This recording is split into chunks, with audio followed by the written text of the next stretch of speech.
Apa judulnya tadi sudah disampaikan? Let's hijrah, go to Jannah. Berarti pengen ke surga ya? Pengen? Semuanya pengen? Siap ke surganya sekarang? Ya. Tenang. Tenang. Insyaallah. Baik Bu. Bicara hijrah kita udah tahu maknanya ya. Tidak hanya dimaknai pindah secara fisik, tapi juga hijrah dari perbuatan yang Allah tidak suka menjadi perbuatan yang Allah suka. Tapi faktanya kayak begini dulu lah Bu ya. Terimalah, suka tidak suka, mau tidak mau, pada akhirnya kita pasti nyari Allah. Pasti butuh sama Allah. Sebagian orang baru mulai nyadarnya punten Bu, setelah akhirnya umur udah 40, teman-teman saya kok udah pada punya sukses, punya prestasi dan manfaat, saya malah punya banyak utang, baru mulai, oh mungkin ada kehidupan saya yang salah. Bentok sana sini, ada yang nyobain bangkrut dulu, ada yang nyobain ditipu orang dulu, wallahu alam, baru akhirnya, oh ternyata ada jalan yang saya salah tempuh, mesti nyari kemana? Nyari ke Allah. Ya. Suka tidak suka, mau tidak mau. Tapi kan pilihannya dua. Datang ke Allah dengan sukarela atau harus diseret. Ya. Pilih yang mana? Sukarela. Siapa yang mau diseret? Izin ya. Yang bicara ini juga mencari Allahnya, kalau mau jujur diseret. Udah ngerasain ini itu dulu, bangkrut, ayah bangkrut, pernah sakit. Ya yang gak suka lah, yang kita gak enak. Bahkan akhirnya nyobain yang menurut aku, menurut kita itu disukai, padahal ternyata cuma disukain hawa nafsu, tapi malah menggelincirkan. Ya udah, episode yang di Thailand. Jadi tetap mentok, demi Allah akan selalu kita temui dia lebih banyak uangnya kok lebih bahagia, lebih menderita. Iya, naik mobil BMW misalkan, tapi lebih sering menangis. Akan selalu kita temui yang lebih sedikit kepemilikannya, tapi lebih ceria.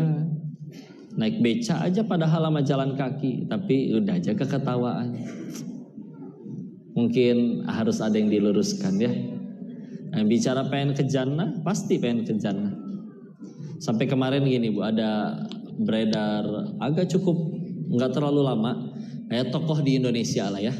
Terus ada di suatu acara TV, bintang tamunya seorang ustadz, dan beliau bilang kayak gini, tolong rayu saya, bujuk saya untuk mau sholat. Karena kita berusaha ngambil hikmah, kita nggak akan menyebutkan nama siapapun, ya. Dan jawaban dari guru kita ustadz di situ luar biasa, itu indah, masya Allah. Tapi saya menemukan jawaban yang lain yang sesederhana seperti ini. Tolong bujuk saya sholat, tanya aja. Hei bapak yang minta dibujuk, bapak bakal mati ya. Pengen sukses? Tentu. Pengen mulia? Oh iya dong. Bahagia? Siapa orang yang mau menderita? Dunia dan akhirat? Oh iya, kalau bisa dunia akhirat, gak cuma di dunia saja. Maka ketahuilah, manusia yang paling mulia dan sukses sholat. Terus sejauh ini kita pengen bahagia, pengen mulia, pengen sukses, nggak mau ngikutin manusia yang paling sukses tersebut, Rasul dan para pengikutnya. Berarti sejauh ini kita bahagia ngikutin caranya siapa? Ngarang gitu. Pantesan udah punya ini itu masih menderita. Ngarang atau sejauh ini? Ya, udah ada caranya. Allah nyiptain kita tuh nggak iseng. Ada tujuan jelasnya. Karena kalau kita nggak sesuai dengan tujuan penciptaan kita, ya ibarat rusak kayak contoh kulkas. Bu, kulkas gunanya buat apa? Diginiin makanan. Boleh nggak kalau saya pengen nggak dicolok setrumnya, terus saya pakai buat naruh gamis sama kemeja, boleh? Boleh, tapi kan salah fungsi. Ya. Meskipun muat, nggak akan seefektif dan seefisien yang tugasnya memang harus nyimpen baju, lemari, contoh. Ya, ini kayak lemari kok, tapi lemari es, gitu kan? Ya, sesuai fungsi ada. Terus kita diciptakan di dunia ada tujuannya, Kalau mau dirincin satu-satu banyak ya. Surat 51 ayat 56 misalkan, wa ma khalaqtul jinna wal insa illa liya'budun. Tidaklah kuciptakan jin dan manusia kecuali untuk beribadah. Ya, itu udah pada hafal. Untuk menjadi memimpin muka bumi ini misalkan Quran surat 2 Al-Baqarah ayat 30, wa idz qala rabbuka lil malaikati inni ja'ilun fil ardi khalifah qalu taj'alu fiha ay yufsidu fiha wa yasfiku dima wa nahnu nusabbihu bihamdika wa nuqaddisu lak. Ya, untuk jadi pemimpin di muka bumi ini. Di yang surat Hud wasta'marakum fiha ditambahkan dan memakmurkan apa yang ada di dalamnya, bukan ngerusak. Tugas kita memakmurkan. Dan tugas-tugas yang lain ya. Terus kita hidup sejauh ini yang lebih dipikirin, aku pengen suka, aku sukanya itu, ambil aja, nggak peduli punya orang. Aku sukanya itu, ambil aja, nggak peduli itu caranya ma'ruf, baik atau tidak. Ya, maka pasti ada masalah. Ya, makanya orang beli kulkas saja ada buku panduannya. Segitu teh cara make kulkas teh gampang, colok, udah nyala. Ya, nggak perlu di setting ini itu kan. Nggak kayak TV, kalau TV kudu connect wifi dulu, nyari channel dulu, kulkas mau, play, nyala, udah selesai urusan. Ya, nggak ada kulkas salah pencet tiba-tiba jadi roket gitu, nggak ada. Ya udah, kita aja ada tujuannya, tinggal ikut, nurut, aman urusan. Ya, yang repot kalau nggak nurut. Ya. Apalagi kalau misalkan nurut sih tapi dipilih, contoh, oke lah sepakat aku tidak makan babi mah iya, tapi kayaknya Al-Baqarah 275 ini repot nih kalau misalkan diikutin, aku jadi nggak bisa punya motor atau mobil dong, ya.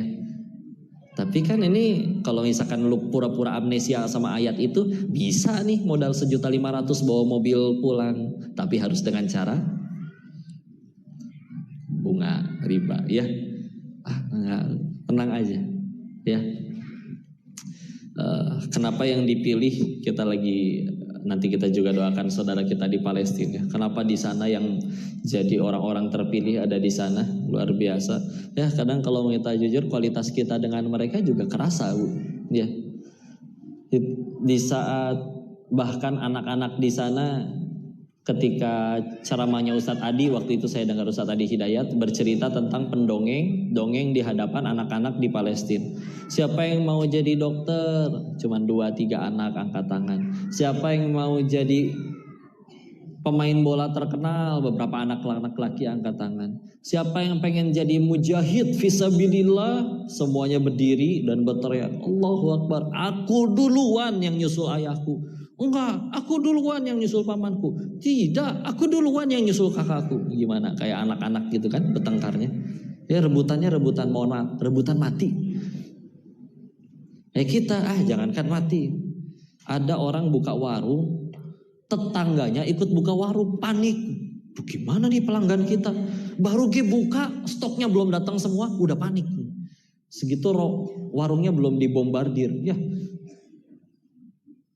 karena rupiah, ya. Pernah waktu itu ada yang datang ke rumah cerita, mintalah diruqyah, dan pernah belajar tentang itu, tapi tentu tidak seperti Ustadz Faizar yang sudah spesialisasinya di situ. Tapi yang hikmah yang saya ambil, dia ceritanya disihir katanya, dikerjain sama orang yang nyewa dukun. Gara-gara rebutan untuk pengen jadi karyawan di konter handphone.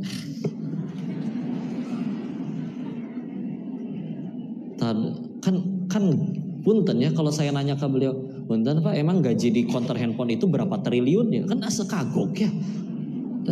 Triliun? Enggak, paling 5 juta sebulan. Itu kalau nyampe target. Terus bela-belain pakai. Jangan. Ayo tuh sing euceuk, sing balik. Ngerti nggak? Yang benar gitu maksud. Saya minum dulu aus.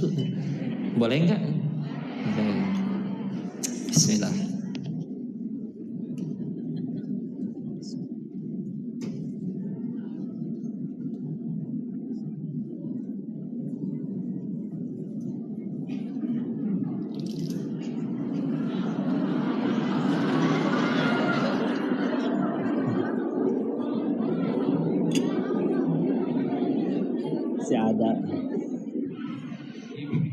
Ya sih, ini minum aja disorakin sih. Baik, bismillah ya. Coba lihat jarak saya ke air ini 3 jengkal, nggak nyampe 1 meter. Sekarang bandingkan dengan jarak air ini dari gunung nyampe ke meja ini. Mana yang lebih jauh? Jarak si air minum, ya. Nyampe, weh. Ya. Kalau ditakdirkan harus jadi rezeki kita, nyampe, demi Allah. Ya.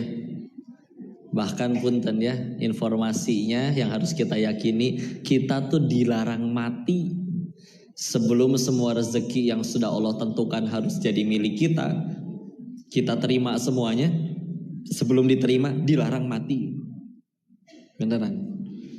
Ada orang mau mati juga pernah, ada orang mau bunuh diri, udah tiduran di rel, keretanya pun lewat, masih gak mati juga tuh. Karena salah rel ya, keretanya lewat di sebelahnya. Bangun aku sudah siap ya Allah. Di sebelah celinguk ada yang lihatnya ya, tengsin ya, akhirnya ganti hari. Ya nggak bisa. Yuk bahas tentang itu ya, ini penguatan ya, karena kadang yang paling jadi isu kadang bicara tentang rezeki. Ketahuilah rezeki manusia cuma 3. Hafal tidak? Ini harus hafal ya, kalau bisa di luar kepala, kalau bisa ditulis di jidatnya ibu masing-masing ya. Rezeki manusia cuma 3. 1, yang dimakan jadi kotoran. 2, yang dikenakan lalu menjadi usang. Enak juga gini-gini adem. 3, yang diinfakkan di jalan Allah. Ulangi, 1, yang dimakan. 2, yang dikenakan. 3, yang diinfakkan di jalan Allah. Bu, ketika akhirnya kok tapi kan punya duit itu enak kok. Coba orang cuma bisa beli makan 1 bungkus, kita beli makan 1000 bungkus. Ya, orang yang udah ngerti dia mikir, emang perut saya muat 1000 bungkus? Kan istilah ya, dulu kami suka ngobrol, alasan orang pengen jadi kaya itu cuma 1. Apa? Tahu? Cuma 1, karena belum pernah kaya. Iya. Makanya ada istilah OKB, tahu OKB? Orang kaya blok. Segala hayang jadi nate, apa aja mau. Iya. Beneran. Beli 1000 bungkus, perut gak muat, kan bisa dibesokin atau basi, kan bisa diangetin, gak akan lebih enak dari beli baru. Terus gimana kepalang banyak? Sok ya bagiin, lihat bahagianya orang, syukurnya orang, pasti lebih membahagiakan. Ya, lagian dia udah tahu tempe bacem yang nyaris basi sama stik tenderloin daging wagyu import, cuman segede gini nih, 800.000 daging. Bedanya di mana? 5 cm di sini doang. Kalau dia cadel berarti 3 cm. Begitu udah ketelan, punten, emangnya kenyang makan tempe sama kenyang makan daging beda? Sama. Apa yang lebih sama? Keluarnya sama-sama bau, betul? Enggak ada, ini makanan mahal banget kok. Oh iya, nanti kan keluarnya wangi. Enggak, asli, tetap bau. Ya, beneran lu. Misalkan ini disuguhan air, ini boleh saya bawa pulang, Ustaz? Boleh? Bayar nggak? Gratis ya. Ini air nih ya. Atau misalkan ada kue dibawa pulang. Kata saya ini udah jadi rezeki saya nih. Ya. Ternyata di jalan teh, misalkan digantungin di motor, plastiknya soek, jebol. Ngerti soek? Ya kalau diterjemahin tinggal ditambahin B di tengahnya, sobek ya. Terus dimakan kucing. Berarti saya cuma disuruh oleh pencipta saya dan pencipta kucing untuk nganterin makanan tersebut kepada hamba Allah yang lain. Sebelum lewat sini belum jadi rezeki saya. Nggak usah gitu lah Bu. Ibu punya kulkas di rumah, ada migarnya nggak? Minuman segar. Kenapa harus disingkat ya? Kan kulkasnya punya ibu, adanya di rumah ibu, berarti punya siapa? Ya ibu. Tahu-tahu ponakan pada datang, pada ngambil, ya. Sisanya tinggal kotaknya, berarti rezeki ya baru dapet itu ponakan. Ya, habis. Sebelum lewat sini bukan rezeki kita, apalagi nih, ibu cek saldo sekarang, ya. Lihat buku tabungan. Buku tabungan ini nanti terbagi menjadi dua. Ada orang yang bisa bahagia karena melihat buku tabungannya. Ada orang yang menjadi sedih setiap kali melihat buku tabungannya. Ibu yang mana kira-kira Bu? Jadi ini ibarat genre novel yang berbeda ya. Masya Allah. Saldo yang ada di rekening ibu atas nama siapa? Iya masing-masing betul. Tapi sebelum lewat sini belum jadi punya kita. Habis seneng cengar-cengir ya Allah saldo tim ini banyak hore ya gitu ya. Tahu-tahu dapat telepon. Iya deh. Mama aku belajar nyetir nabrak mah. Apa? Terus gimana deh? Iya harus ngegantiin. Berapa gantiinnya deh? 4 miliar mah. Hah? Kamu nabrak apa mah? BMW 7 mah. Milih-milih atuh kalau cilaka teh. Gimana bisa milih ya? Ternyata rezeki bengkel. Dititip di kita. Jangankan gitu lah Bu. Ibu di lampu merah nih. Mau ngasih, ada yang meminta misalkan. Aslinya itu bukan ibu yang dermawan. Tapi memang Allah sudah menentukan ada rezeki si orang itu yang nyangkut di dompet kita. Percayalah, mau ditahan kayak gimana, pasti keluar nyampe ke orang itu. Beneran. Ya, pasti harus keluar kalau bukan rezeki kita. Meskipun udah di kantong kita, udah di saldo kita. Ya. Bahkan sudah ditentukan dari sebelum mereka diciptakan, di tanggal itu jam segitu harus nerima rezeki itu yang meminta. Ya, bukan. Sama masjid ini juga ya, misalkan ada anak-anak berisik, jangan berisik, kalian gak tahu saya bangun masjid ini. Oh tidak, 50.000 tahun sebelum si bapak dan si masjid ada, Allah sudah tentuin harus ada masjid di situ. Sebagian orang dititipi untuk menjadi jalan. Maha baiknya Allah, yang jadi jalan juga diizinin kecipratan pahalanya. Syaratnya satu, ngilang. Gak usah ngaku-ngaku, ya. Ini saya, apa-apa tentang saya, ya. Sampai kadang ada sebagian jenis orang kalau pengen tahu harga barang yang nempel di badannya gampang. Pengen tahu harga sendalnya, injek aja, cepret. Sendal ini 2,5 juta loh, kok diinjek? Ada yang gitu juga, ya. Gak enak tuh dengannya. Ngomong apapun hiperbola kadang. Parah banget sih ini Bekasi, Jati Bening, macet. Di luar negeri gak ada nih kayak begini. Padahal ke luar negeri juga belum pernah. Ada yang kayak gitu. Yang penting ngomel dulu aja. Bangun tidur ngambek. Badan teh remuk, bohong. Coba badan remuk betulan. Bisa bangun? Ya enggak tuh. Kan remuk ya. Di kantor ngambek. Kalian bisa diem gak sih? Kepala saya pecah, bohong. Coba kepalanya pecah di kantor itu, kan kasihan OB darahnya di mana-mana dipelin, nggak enak didengarnya, ya. Udahlah, rezeki ya. Udah. Yang penting yang masuk sini juga nggak bisa sepuasnya. Makanya banyak makan pedas, mules. Banyak makan santan, mules. Banyak lemak, kolesterol, ya. Banyakan gula, diabetes. Coba, secukupnya aja. Asal cukup bisa membuat kita kuat ibadah, udah segitu. Makan beling, berdarah, ya. Udah lumping doang yang doyan, ya. Udah. Itu satu, ya. Sampai yang kedua, yang dikenakan lalu menjadi usah. Ya. Ya, bicaranya tadi itu Masya Allah. Udah yang dimakan sudah. Terus apalagi misalkan benda kan, yang dikenakan kan benda, sendal. Contoh dulu saya diajarin waktu SD kelas 3, inget banget pelajaran IPS. Katanya kebutuhan manusia cuma 3. Sandang, pangan, papan. Atau primer, sekunder, tersier. Sadarkah kita ada kebutuhan yang keempat? Apa? Kebutuhan pengen diaku oleh orang lain. Ya. Masa sih kok? Oh iya. Ibu pakai handphone paling kepake WA doang. Ya. Tapi belinya yang 25 juta ada. Ya, ya gak apa-apa sih. Kaki kita ada berapa? 2. Berarti butuh alas kaki berapa? 2. Ya. Kenapa ada yang punya 50 pasang? Ya. Akhirnya komplain. Emang kenapa sih kok? Belinya jujur, gak ngutang, gak nyuri, emang gak boleh? Siapa yang bilang gak boleh? Gak ada.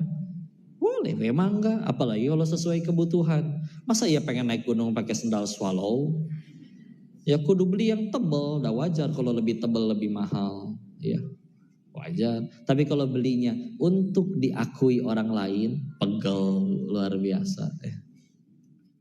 Calon mertua tuh lagi ada di masjid, apa dangdan ya, pakai sepatu baru neo, tahu neo, new maksudnya anyar ya, jadi bacanya neo kan, ada neo era, pakai sepatu, saking barunya kok sempit ya, oh buntelan koran yang di dalamnya belum dikeluarin, sepatu baru kan ada buntelannya. Dan asli ya, sebagus-bagusnya sepatu pasti parkirnya di depan masjid, gak mungkin nginjek karpet. Dan dijamin sholatnya lebih susah khusyuk daripada yang datang pakai sendal butut. Tidak perlu menjiwai ya. Silakan saf paling depan, keutamaannya ini saf para malaikat. Enggak Pak, saya dekat pintu aja ngejaga ya. Enggak usah dijaga Pak, kita udah ada Seru Kitty. Bukan kalian yang saya jaga ya. Jadi kalau lagi ruku masih ada. Sami Allahu liman hamidah. Ya itulah manusia. Udah mau pulang hujan, sepatu putih, becek, tanah di mana-mana. Jujur, tetap dipakai kotor-kotoran apa dijinjing? Manusia teh ya. Alhamdulillah. Apalagi jam tangan. Tahu Bu jam tangan? Fungsinya apa? Lihat waktu. Berarti jam dinding juga bisa dong. Tapi kan gak mungkin bawa jam dinding di tangan kok. Oke, yuk kita ke pasar. Kemarin ke Bandung aja masih nemu Bu jam tangan 35.000. Meskipun gambar Dora Bu ya. Tapi kalau ditanya bisa gak ngelihat waktu? Bisa. Kita tahu, tapi silakan datang ke Plaza Indonesia, PI, Bundaran HI, ada Bu jam tangan 5 miliar, ada lagi yang beli. Perumahan di dalam 1 miliar masih dapat nggak Bu? Udah enggak ya? Ya udahlah, di Bogor mah masih dapat 500 jutaan Bu. Jadi 1 jam tangan teh 10 rumah Bu. Ya. Enggak, kalau mobil saya ngerti Bu. Mobil mahal biasanya memang larinya lebih kencang daripada yang murah. Kalau jam tangan, emang jam tangan mahal muternya lebih kencang daripada yang murah? Manusia. Pak, jam tangan Bapak itu 5 miliar kelebihannya apa sih Pak? Ini 1 jamnya setara 5 menit kok. Atau rusak. Ngapain dipakai? Dan gara-gara saya ceramah kayak gini jam tangan saya udah 2 apa 3 kali ya. Oh koko sendiri pakai jam tangan. Ini mah murah Bu, 43.500 di Shopee. Masa? Beneran murah? Ya udah tuh buat saya. Hilang we jam tangan saya. Ditang-tang atau ya. Ya udahlah, karena ada orang yang paling menderita itu katanya orang yang diuji oleh Allah memang kelihatannya tuh kayak nggak pantas aja gitu pakai barang mahal gitu ya. Jadi selalu dikira KW sama orang. Ada kan yang diuji ya. Ada kawan yang di Thailand, memang beliau diuji dengan cara itu oleh Allah ya. Jadi dia beli jam tangan beneran mahal demi mencegah hujatan netizen. Itu stroke bond pembelian jam tangannya dikantongin kemana-mana. Capek. Ini gue mana ya? Dompet lu hilang? ATM, KTP, paspor? Enggak. Gue kemarin bon pembelian jam tangan gue. Ya, repot ya. Begitu udah ketemu tuh kan beneran mahal. Itu bonnya siapa kamu bawa-bawa? netizen mah dilawan ya. Republik julid ya, Masya Allah. Capek tidak? Gimana caranya disukain jutaan makhluk teh gimana? Ya gitu aja. Apalagi itu udah. Kita kadang suka salah kaprah Bu ya. Apa kita pengen senang bahagia? Apa yang bikin kita senang misalkan? Yuk bahas satu-satu. Healing. Ibu suka healing gak Bu? Mau kemana? Indomaret? Hah? Bu jangan main-main Bu. Bagi sebagian orang itu healing loh Bu. Bahkan ada sebagian jenis orang baru ketemu AC itu di Indomaret beneran Bu. Jadi udah di rumahnya nggak semuanya ada. Atau ya sok yang agak jauh mana? Capadocia mau? Turki ya. Tapi sok Bu, Ibu kesana tapi olangan sendirian. Pelongo ngeliatin orang teh ya Allah romantis, mesra, menihangat. Ibu sendirian ngahuleng we ngelamun, oh balonnya bagus. Gunung, assalamualaikum gunung gitu. Tiba-tiba cowok Turki ngedatengin Ibu, tinggi, putih ya, langsing, mirip bihun Bu itu mah ya. Ibu udah deg-degan, apakah ini saatnya? Taunya dia ngasih handphone, Mbak tolong fotoin. Insya Allah kasihan ya. Udah kepedean. La haula wala quwata illa billah. Ya. Berarti bandingin coba dengan Ibu pergi ke warung depan rumah, tapi dengan orang yang dicintai dan ia pun mencintai Ibu. 5 langkah meskipun nginjek tai ayam Bu, demi Allah. Tetap so sweet Bu, indah. Pas keinjek, kamu sih gak narik. Aku kan udah narik. Kamu kan gak jadi so sweet ya kan. Ya, orang teh dari jauh yang jomblo geleng-geleng, ya Allah saya tengok kos kali di dunia inilah. Dunia milik mereka doang. Perkara ke warung Bu. Berarti sekarang kan healing juga bukan perkara pergi kemana gitu, tapi dengan siapa. Ya. So, Ibu punya anak atau cucu misalkan masih lucu-lucunya umur 2 tahun. Ibu lagi libur diajak main ke kebun binatang. Kebun binatang, ayo, ikut seneng kan? Apa yang bikin Ibu ikut seneng? Apa karena pengen ketemu gajah? Udah apal gajah mah gitu-gitu aja, nggak berubah. Gitu kisut ya mengkerut. Ya. Tapi apa yang dinanti? Ekspresi si anak nanti ketika bahagia ngelihat hewan-hewan itu kan, oh itu yang tidak ternilai harganya. Healing aja kita salah kaprah ya. Apalagi kok punya uang banyak, bisa beli rumah, villa, bangunan, segede-gedenya bangunan, tidurnya di atas kasur Bu. Segede-gedenya kasur 2x2. Gak mungkin Ibu guling-guling ngegelinding ke setiap bagian rumah. Sok jujur, itu villa-villa di Puncak, di Batu, Malang, di mana-mana aja. Siapa sih yang paling nikmatin villa tersebut? Si Mamang sama si Bibi, berenang tiap hari, seger. Indah hidup teh ya. Berenang, beres, duduk sore, lari-larian di taman, sembunyi di balik pohon. Mamang, Bibi, nanti malam mau tidur di lantai berapa sayang? Tiap bulan digaji, gak mikirin hisap. Nah, dari situ aja yuk kita belajar yuk. Ternyata kunci bahagia itu cuma satu, jaga villa. Bukan ya. Habis ini pada jadi tukang jaga villa semua ya. Insya Allah. Beli mobil yang pakai tiap hari ke ya, tapi kalau nyetir mobil mah ya kita bisa tidur disupirin gitu kan ya. Saya tadi tahu-tahu bangun-bangun udah nyampe. Alhamdulillah ya. Tapi kalau bangunan gitu, coba bandingin yang punya. Belum tentu datang setahun sekali. Mau di aku nggak bisa, nanti ketahuan KPK kan repot ya. Jadi nama si Bibi itu secara hukum ditarik kalah itu Bu. Di negara milik si Bibi ya. Tiap bulan gaji si Mama, gaji si Bibi, maintenance kolam renang, apalagi ngisi token listrik, malu. Masa punya villa ngisi token 20.000 dilepehin sama setrumnya juga.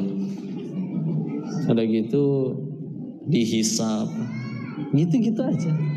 Ya. Apalagi lu pakaian. Oh saya tahu yang paling menggoda bagi ibu-ibu, diskon. Ya, ya.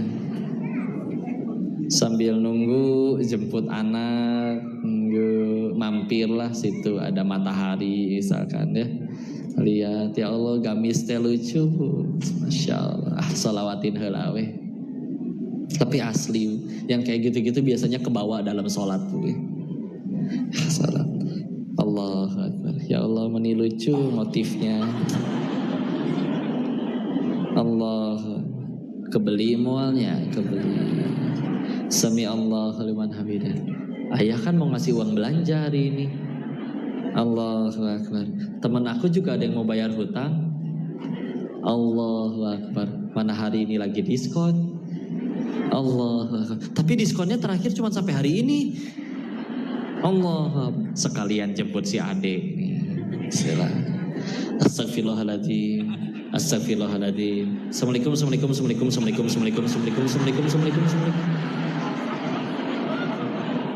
Agak beda bu ya.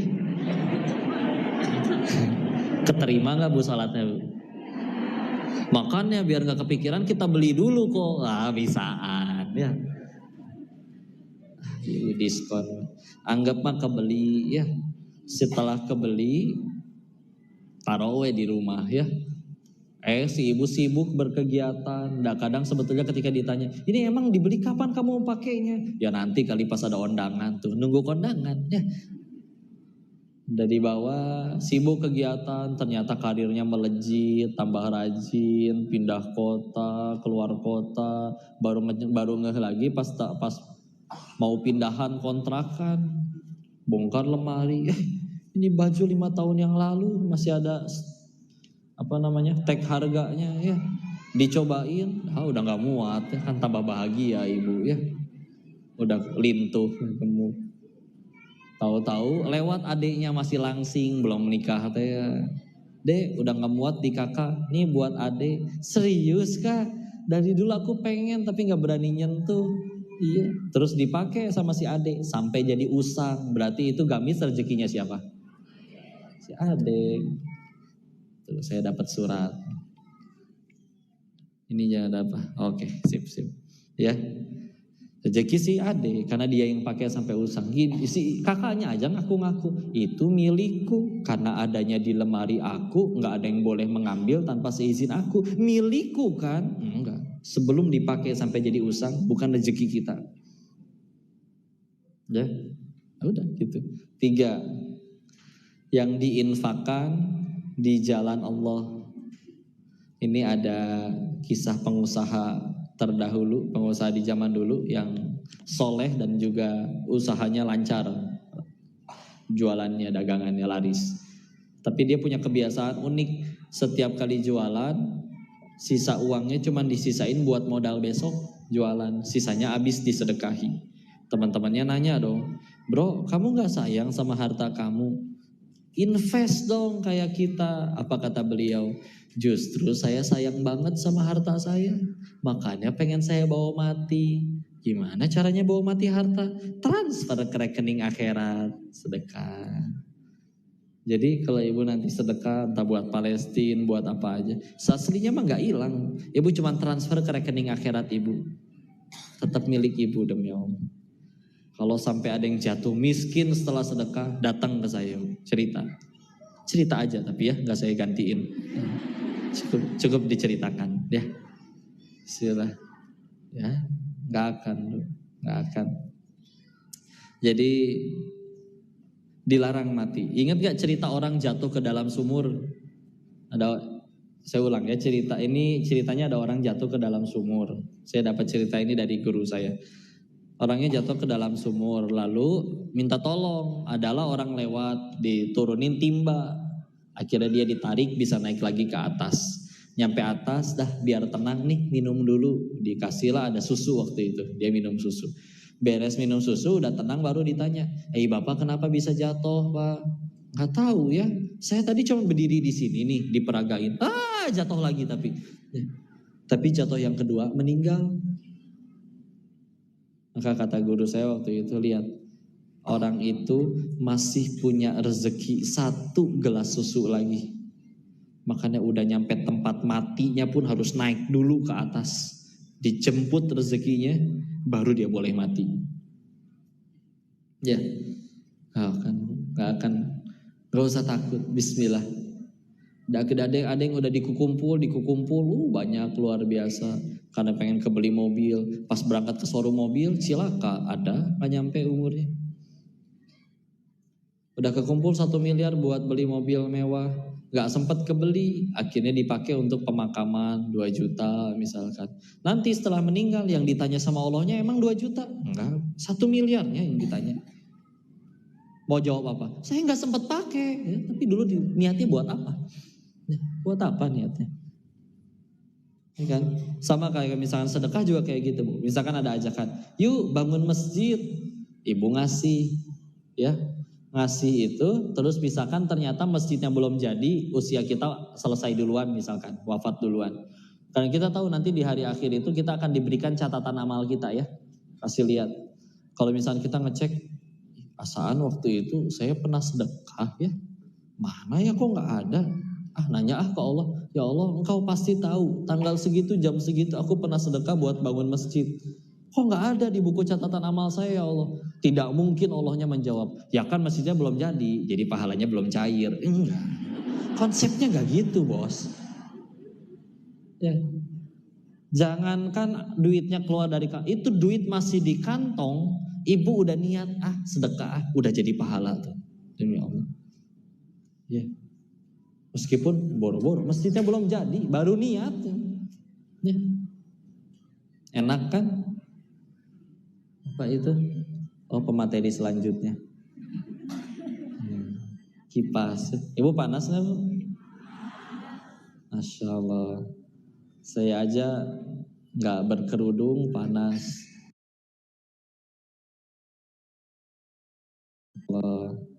Saya aja nggak berkerudung panas. Masya Allah. Pasti lebih panas, tapi mau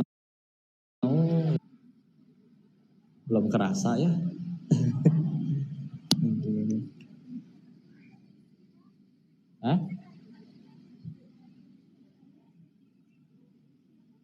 Nggak apa-apa, bebas.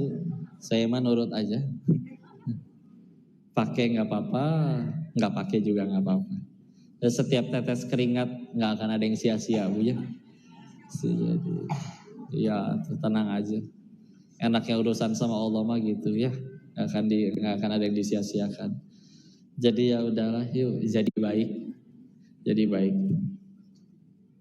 Waktu kita merenungkan ini, kalau bicara tentang Palestina juga, gimana cara kita nolong yang paling pertama. Pernah guru-guru kami setiap kali ketemu syekh-syekh dari Palestina kan juga nanya, apa tuh yang mesti kita lakukan, gimana caranya. Karena malah dijawabnya, enggak. Untuk sekarang yang dari Indonesia, bantuan yang dibutuhkan, kata beliau, bisa jadi bukan datang ke sana ikut berantem, enggak. Bahkan banyak dari diri kita, megang senjata juga belum pernah. Yang ada malah jadi beban gitu atau gimana. Ya, tapi ya sudah, yuk kita mesti pahamkan dulu gimana caranya untuk supaya kita tambah takwa, tambah baik, bersatu dulu aja semua. Mengingat dulu saat yang termasuk paling lama ketika di Palestina itu akur, rukun, 3 agama rukun di situ. Itu kan setelah akhirnya dipimpin oleh dibebaskan oleh Salahuddin Al-Ayyubi. Itu panjang sekali, luar biasa, akur. Ya. Tapi lihat bagaimana waktu itu akhirnya dibebaskan oleh Salahuddinnya. Beliau menghabiskan 13 tahun untuk menyatukan umat dan hanya butuh 13 bulan untuk membebaskan Baitul Maqdis. 13 tahun itu. Bahkan kalau ada ibu yang pernah baca kisahnya Salahuddin Al-Ayyubi yang lengkap ya, Jadi cerita itu tidak dimulai dari lahir pada tanggal segini terlahirlah Salahuddin Al-Ayyubi. Oh tidak. Bahkan diceritakan 100 tahun sebelum Salahuddin lahir. Dari zamannya Imam Ghazali. Dimulai dari pemikiran galau ini gimana Islam, ulamanya sibuk berdebat, yang berkuasa sibuk kenyangin perut, dan yuk bersatu dulu, sama-sama menyucikan jiwa, ya bersatu baru Bismillah jadi kuat. Karena ketika akhirnya mereka tidak bisa direnggut, diinjak-injak dan direbut, ya adalah ketika waktu kita masih bersatu, ya. Kalau nggak makan ya Allah, kunut gak kunut berantem, ya. Tapi ketika akhirnya darah saudara kita di Palestina tertumpah, coba kita nggak mikirin kan mereka kunut gak kok, mereka celananya isbal nggak, mereka kalau tasyahud jarinya utak-utakan atau enggak. Ya udah, pasti ngebantu. Tapi yuk bersatu dulu ya. Jadi saya dikasih tahu 10.45 mulai sesi tanya jawab. Maka ini 10.44 ya, dikembalikan dulu lah kepada MC-nya untuk masuk ke sesi selanjutnya. Tafadhol.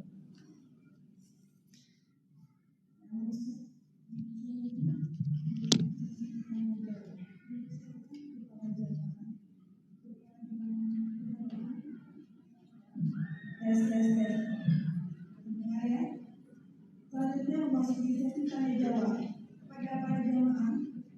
Silakan mengajukan pertanyaan. Insya Allah nanti akan mendapat merchandise ya yang menarik dari BSI. Silakan.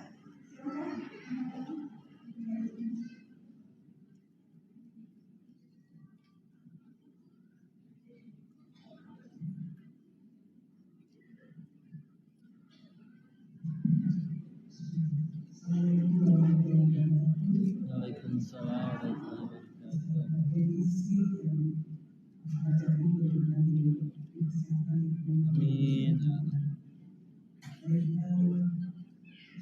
Apa itu? Sekarang ini kita kan sedang di negara lain sedang Palestina sedang konflik, tapi ada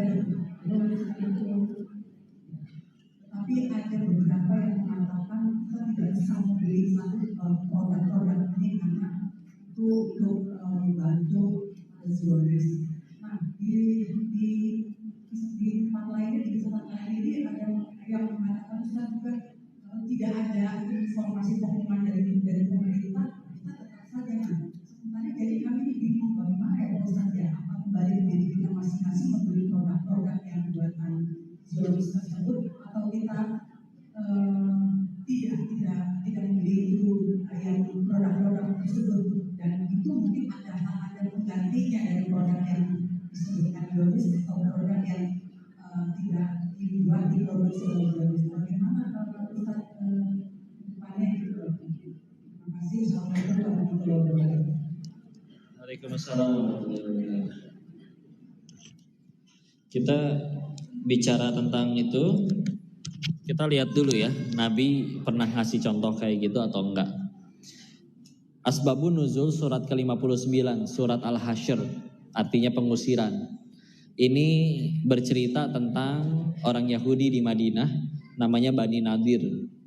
Mereka punya siasat, yaitu mengundang Nabi ke tempat mereka, dipersilakan duduk di satu titik, yang di titik itu memang sudah disiapkan pengen ada batu dijatuhkan biar Nabi meninggal, pengen dibunuh.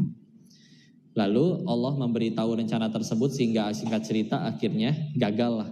Rasulullah selamat, tidak terluka, dan di situ ya jelas para sahabat udah geram sekali.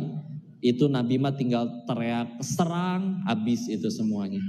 Tapi waktu itu Nabi malah yuk udah kita semua keluar, dan tempat perkampungannya Bani Nadirnya itu dikepung. Yang dari luar gak boleh masuk nganterin suplai, yang dari dalam gak boleh keluar untuk berniaga. Walaupun bahasanya bukan diboikot, lebih secara ekonomi bahasanya disebut diembargo, ya. Tapi lihat akhirnya apa yang terjadi. Setelah beberapa hari akhirnya mereka keluar, terus menyerah dengan sendirinya tanpa pertumpahan darah. Mereka meninggalkan Madinah.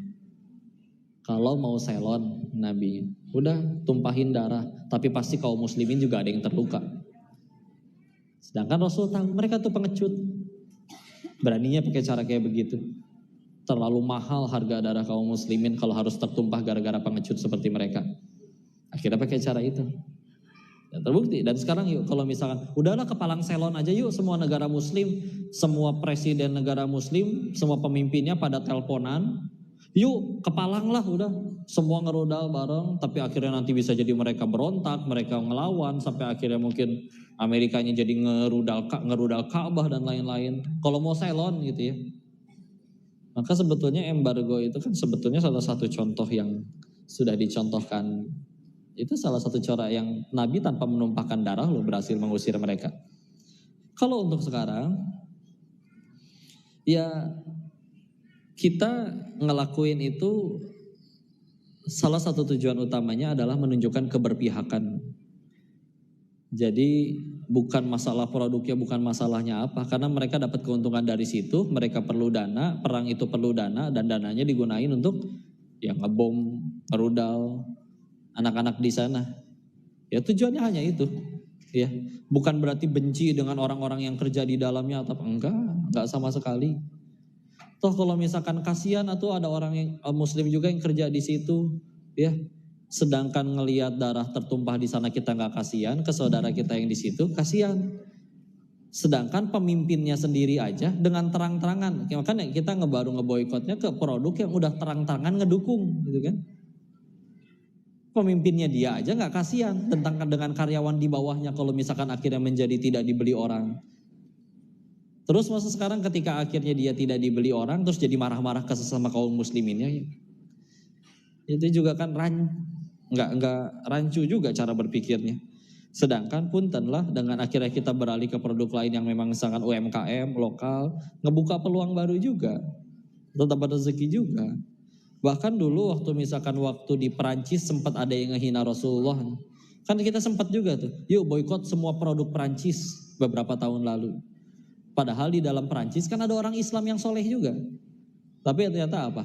Dapat info dari orang-orang Islam yang di sananya, silakan katanya. Kalau itu bisa dilakukan untuk membela agama kita, kalaupun gara-gara itu kami jadi mati kelaparan di sini, bismillah yuk syahid, nggak apa-apa. Waktu ketika ada, dan guru kami ada yang mengiaskan seperti ini, dikiaskan ya, bahwa waktu ada wabah di zamannya Nabi, kan Aisyah bertanya, apa sebetulnya wabah itu? Nabi jawabnya apa?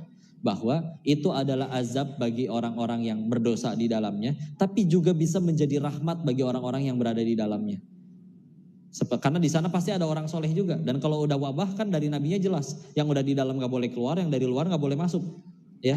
Terus gimana di dalamnya pasti ada orang soleh, itu jadi rahmat, mereka bakal syahid. Di hadis yang lain kan bahkan diceritakan ada 5 yang membuat orang itu syahid. Salah satunya mati karena sakit perut, mati melahirkan, mati karena tenggelam, mati tertimpa reruntuhan, dan mati kena wabah penyakit. Ya, tugas kita mau mati gak mati pasti mati. Soleh gak soleh, maksiat gak maksiat pasti mati. Yang lebih penting apa? Matinya ngapain? Bismillah selagi akhirnya di jalan Allah, husnul khatimah. Kalaupun punten gara-gara diboikot terus akhirnya jadi ada karyawan yang di perusahaan yang diboikot itu jadi mati, dan dia benar-benar beriman kepada Allah untuk itu, bisa jadi dia lebih terjamin surganya. Kan mati bukan perkara gimana nya, tapi yang penting husnul khatimahnya. Husnul khatimah pun bukan perkara mati karena apa, tapi mati sedang apa. Contoh, matinya karena apa kok? Covid, tapi sedang apa dia? Sedang sujud rakaat terakhir, aman. Daripada matinya gimana kok? Matinya di masjid, wih keren. Tapi lagi nyolong speaker tuh jatuh ketimpa. Gak jadi keren, suul khotimah juga. Sedang apa? Kita ingin membuktikan, dan kita kesana gak mungkin. Donasi udah, doa jelas, menangis untuk mereka sudah. Pengen lagi dong, ngelakuin dong. Ya salah satu yang bisa dibantu kalau itu bisa membuat suplai dana mereka setidaknya berhenti, sehingga akhirnya mereka agak kesulitan dana untuk bisa ngelakuin kebiadaban tersebut. Ya sudah, kita hanya menunjukkan keberpihakan. Dan kalau misalkan ngelihat seperti itu, kita kalau ngelihat sesuatu kan nanti ada sudut pandang. Antara, kalau fikih contoh, fikih hanya bicara tentang boleh atau tidak. Selalu ingatlah, di atas fikih selalu ada yang namanya takwa. Kalau takwa bicaranya bukan boleh atau tidak, bicaranya Allah suka atau tidak. Bunda nih, sekian banyak pilihan odol misalkan. Dia tanya aja deh bismillah, ya Allah, engkau lebih suka yang mana? Aku membeli yang produk ini jelas-jelas mendukung Zionis, atau aku membeli yang ini memang karya orang muslim, saya tahu pemimpinnya, ownernya orang soleh, dan udah bismillah. Engkau lebih suka yang mana ya Allah? Ini kita bicara fikih mah, bahkan bisa jadi masih ada yang membolehkan, silakan kalau mau beli produknya. Tapi kan tadi ingat, ada kacamata takwa. Jadi udah tunjukkan keberpihakan, bismillah, itu salah satu ikhtiar kita aja. Ya, wallahu a'lam bishawab, mudah-mudahan bisa menjawab. Cukup? Ya. Ya. Kita kembali ke topik dan sejarah ya. Ya. Kalau Ustaz menceritakan pengalaman Ustaz di awal hijrah Ustaz ini. Baik, istilah. Wah, ini berarti nambah 2 jam lagi ya. Atau ya ini juga banyak yang diceritakan di beberapa podcast ya. Aduh, adem woi.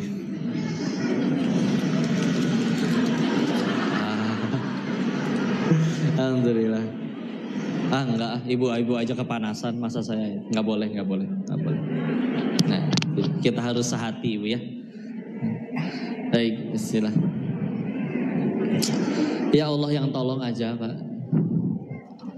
Ada episode di mana kami kesulitan, pernah sempat ada episode ayah bangkrut, ada hutang yang harus dibayar, beliau juga sempat sakit. Saya anak pertama dari 4 bersaudara yang kesulitan biaya uang sekolah tidak terbayar selama 8 bulan lebih. Itu ujian kesempitan, tapi ternyata setelah dari situ ada ujian kelapangan rezeki, yaitu yang di Thailand itu. Awalnya saya ngira itu jalan kebahagiaan karena kayaknya punya uang tuh enak gitu ya. Awalnya senang memang terima uang, ya ada hari di mana 80 juta sehari ya. Umur masih 23-an waktu itu. Tapi ternyata dunia tuh punya sifat kayak gitu ya, bisa bikin bosen. Akhirnya sebagaimana kita kayak punya handphone, hari pertama begitu senang sama handphone tersebut, udah tahun kelima mah biasa aja sama handphonenya. Dan sama, nerima uang sejumlah itu setiap hari lama-lama biasa. Apalagi di sana ketemunya dengan yang lebih besar pendapatannya. Karena kalau 80 juta sehari kan baru 2,4 miliar sebulan. Di sana banyak yang lebih besar. Jadi dunia mulai menjemukan. Saya ngiranya mungkin saya cuma kurang kaya. Akhirnya gaul sama yang lebih kaya. Yang lebih kaya ternyata punya masalah macam-macam. Singkat cerita ada yang kaya tapi ya akhirnya dia kena HIV AIDS. Ada yang anak-anaknya mati overdosis narkoba. Ada yang anak istrinya kabur sama laki-laki lain. Ada yang akhirnya dipenjara, dikhianatin anak buahnya. Tapi stres, menderita. Ada yang dia iri dengan ibu-ibu yang lagi disuapin sama anaknya, karena anaknya ya mohon maaf jauh dari kata berbakti, cuman ngabisin orang tuanya, narkoba terus dan naudzubillah ya. Sehingga akhirnya mereka punya masalah sendiri.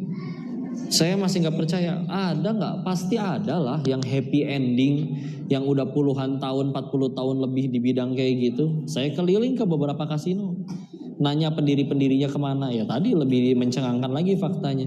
Ini kemana pendirinya? Tadi ada yang mati kena HIV AIDS. Bu tahu AIDS nggak Bu? Itu bukan penyakit sebetulnya ya, acquired immunodeficiency syndrome. Jadi itu HIV itu membuat sistem imun tubuh kita mati. Jadi kita tuh nggak punya gerbang, semua penyakit bisa masuk dan meninggalnya entah karena penyakit yang mana, karena paru-parunya TBC, tubuhnya kusta, kencingnya benanah, pantatnya ambeien, semua penyakit masuk Bu, benar-benar semua masuk. Jadi bentuknya udah nggak ada yang aroma juga ya namanya membusuk gitu ya. Pindah ke kasino yang lain, ini kemana ya? Tadi ada yang masih di penjara, ada yang stres, ada yang agak gila, ada yang anak-anaknya mati overdosis narkoba semua. Saya tidak menemukan satupun yang happy ending. Sampai akhirnya ketika ngobrol di sana juga mereka semua nggak ada yang pengen selamanya.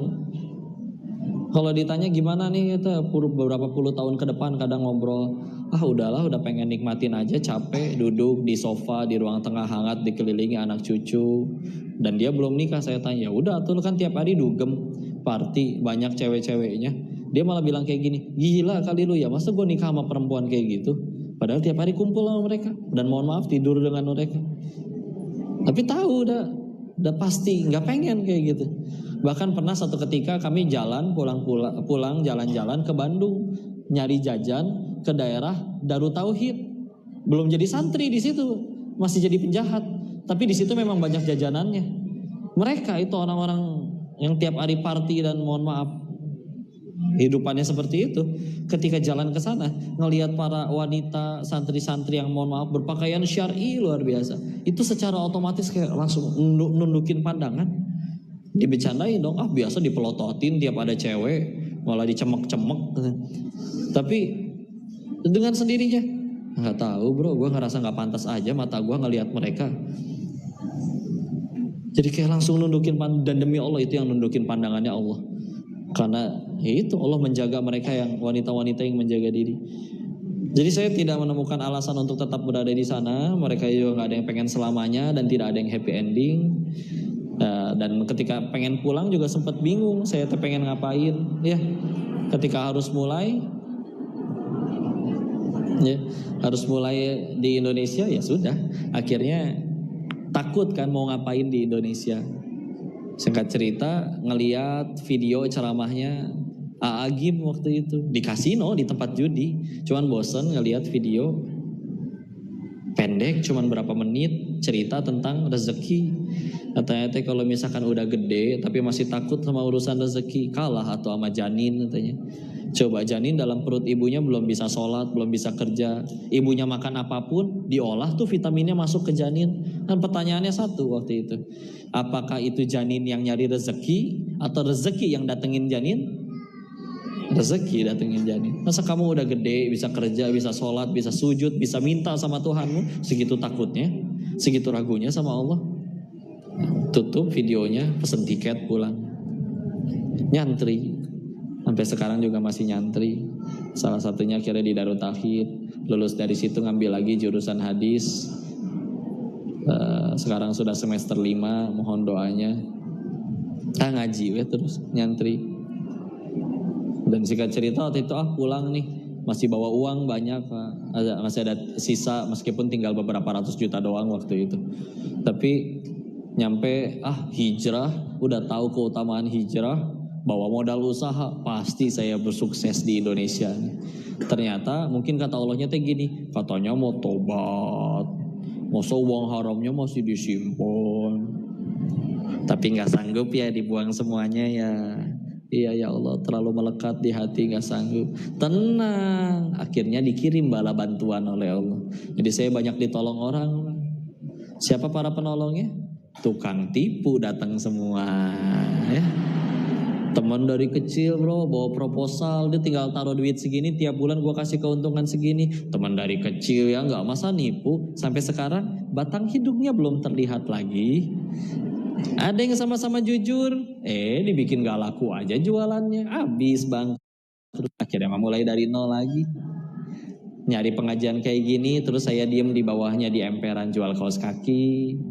Kalau ada Car Free Day duduk di trotoar jual kaos kaki 10 ribuan. Sempat jadi udah gitu pandemi, salah satunya industri yang makin tambah rame kan, ekspedisi. Ngelamar jadi kurir JNT, jadi kurir naik motor bawa paket 67, ngetokin pintu orang, tok tok tok, paket. Di waktu itu mah nggak ada, yang nganter kok Denis, siapa kok Denis, nggak ada yang kenal, boro-boro, malah suruh ulin aja ke dalam, lempar, nyampe jalan saya baru ingat, oh iya itu kan COD, jadi kudu nalangin.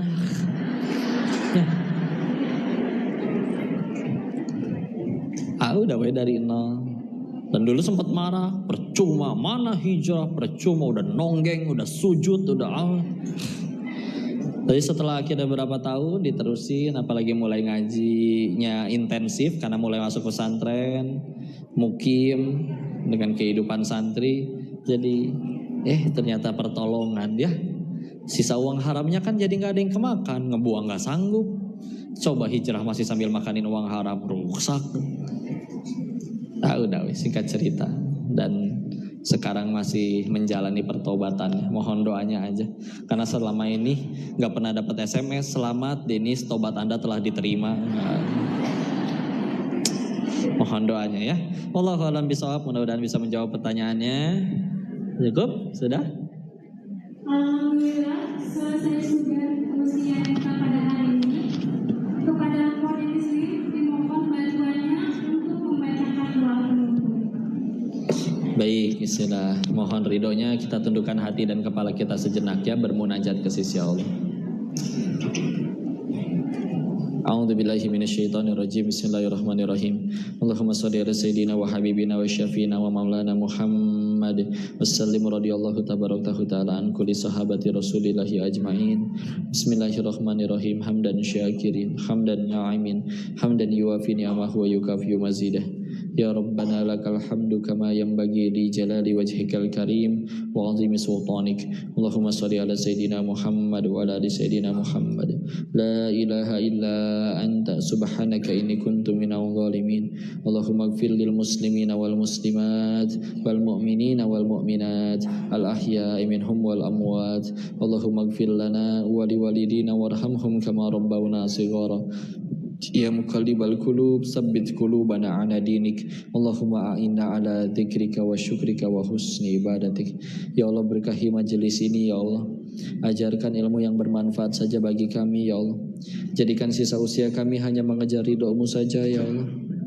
Jadikan Kau yang paling berkuasa nomor satu di hati kami ya Allah. Ya Allah, Kau pasti dengar doa kami ini ya Allah. Kami memohon kepadamu, selamatkan saudara-saudara kami di Palestina ya Allah. Selamatkan mereka dari kezaliman Zionis laknatullah ya Allah. Kalahkan dan porak-porandakan musuh-musuh Islam yang membuat kebiadaban di sana ya Allah. Ya Allah, menangkan kembali mereka ya Allah sebagaimana janji-Mu ya Allah. Kami yakin Islam akan menang kembali. Izinkan kami berada di pihak yang hak, yang baik, yang berada di pihak-Mu ya Allah. Jangan biarkan kami terbingungkan dan tergelincir kepada pihak yang Kau tidak ridhoi ya Allah. Ya Allah, jadikan siapapun yang Kau gariskan harus wafat, jadikan mereka semua syahid dan husnul khatimah ya Allah. Kami iri dengan keimanan mereka ya Allah. Kami yang sering kali panik dan gelisah hanya karena masalah rupiah, sedangkan mereka sedang berusaha menggapai jannah ya Allah. Izinkan kami Kau anugerahkan hidayah sampai akhir hayat kami ya Allah. Jangan Kau biarkan kami berpaling kembali kepada kefasikan dari segala hal apapun yang Kau tidak ridhoi setelah Engkau berikan kami hidayah ya Allah. Juga anugerahkan kepada kami keturunan yang solih solihah, yang hafizah. Rabbi habli minas solihin, Rabbi habli minadunka dzurriatan thayyibatan innaka sami'ud du'a. Rabbi la tadharni fardan wa anta khairul warithin. Rabbi ij'alni muqimas shalah wa min dzurriyyati rabbana wa taqabbal du'a. Allahumma inna nas'aluka ridhaka wal jannah wa na'udzubika min sakhatika wan nar. Allahumma inna nas'aluka husnul khatimah wa na'udzubika min su'il khatimah. Muliakan kedua orang tua kami ya Allah. Angkat tinggi derajatnya, hapuskan dosa-dosanya, terimalah amal solehnya, dan izinkan kami bisa menjadi pahala jariah bagi mereka ya Allah. Jangan biarkan kami wafat dalam keadaan tobat kami belum Kau terima ya Allah. Jangan Kau biarkan kami wafat dalam keadaan dosa-dosa kami belum Kau ampuni ya Allah. Kami sungguh takut akan neraka-Mu, namun kami sering kali tergelincir atas kemaksiatan. Kami menginginkan surga-Mu meskipun kami sadar kami belum layak ya Allah. Tapi jika tidak kepada Engkau, kepada siapa lagi kami harus bermunajat ya Allah. Rabbana atina fid dunya hasanah wa fil akhirati hasanah wa qina adzaban nar. Subhana rabbika rabbil izzati amma yasifun. Wassalamun alal mursalin walhamdulillahi rabbil alamin.